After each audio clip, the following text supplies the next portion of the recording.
Hi everyone, welcome to our Year 2 English session for today. So today we're going to be carrying on with writing our fact files. So I know that you've been working really hard on your fact files on the Dominican Republic with your online learning from last week. Today we're going to be thinking about our next paragraph, which is going to be on food in the Dominican Republic. So from your research that you've been doing, I just want you to have a little think. What different facts do you remember researching about what food is like in the Dominican Republic? So maybe what fruits and vegetables grow there, or what foods might be eaten traditionally? Do you remember what they're called or what they're made from? So I'm going to put some pictures up on the screen just as little reminders to see. Maybe that helps to remind you of some of the foods. Okay, so let's see. So some of the facts that I found were that a traditional breakfast would have in it mango, fried eggs, salami, fried cheese and avocado. Another interesting fact I found was in the Dominican Republic, fresh fish such as tuna, marlin and ballyhoo are prepared in a spicy stew. So you might have noticed those two pictures in the last slide of the stew and of the fried breakfast. And in Dominican culture, bananas and plantains are eaten all throughout the year, and fruits such as watermelons, mangoes, and sugar apples are also eaten regularly. So what we're going to do today, we're going to use some facts like these three that I've got on the screen, and we're going to be writing them in full sentences so that then we can put them in our fact files in the next section of our.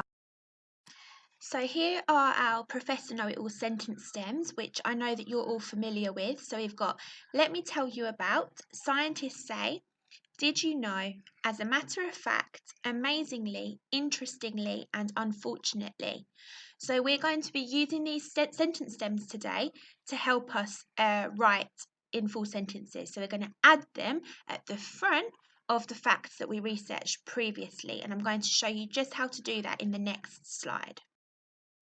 So you can see here I've got two examples of how I've used the Professor Know-It-All sentence stems at the start, so just before the fact. So here I've got did you know? So did you know that in the Dominican Republic a traditional breakfast would have mango, fried eggs, salami, fried cheese and avocado? And then I've used my sentence stem interestingly for this second example. Interestingly, bananas and plantains are eaten all throughout the year, and fruits such as watermelons, mangoes, and sugar apples are also eaten regularly. So you can see how I've just taken the fact that I wrote and I've put a sentence stem at the front of it so that it's a complete sentence, and it makes it a lot more interesting than starting off in the same way each time. So when it comes to writing your part of your fact file, it will structure your fact file in a much more interesting way.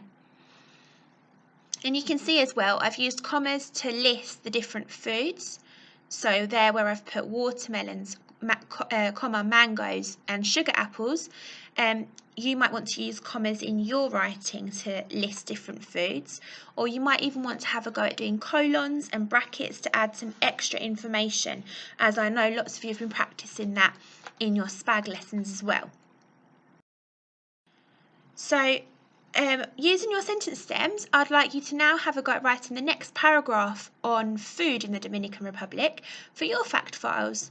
So like I said, don't forget to include those commas to separate your facts, maybe even use those brackets and colons to add extra information. But you've got a variety of sentence stems there that you can select, and then the facts that you've researched. So me and Miss Boyne really look forward to seeing your completed fact files. So please, please, please make sure that you're sending us pictures, tweeting us, sharing them in our daily Zoom calls. We'd love to see what you've written.